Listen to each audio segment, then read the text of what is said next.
You ask Tiger to calculate. This deals with linear inequalities with one unknown. The final result is x smaller than -3. Let's solve it step by step. Group all constants on the right side of the inequality.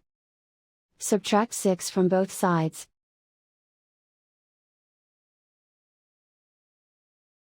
Simplify the arithmetic.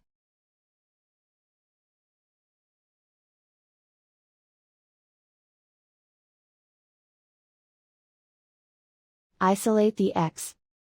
Divide both sides by 5.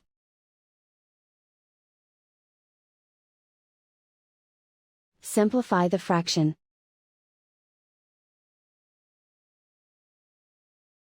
Find the greatest common factor of the numerator and denominator.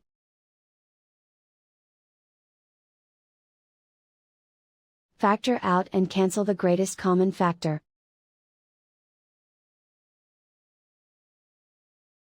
Plot the solution on a coordinate grid.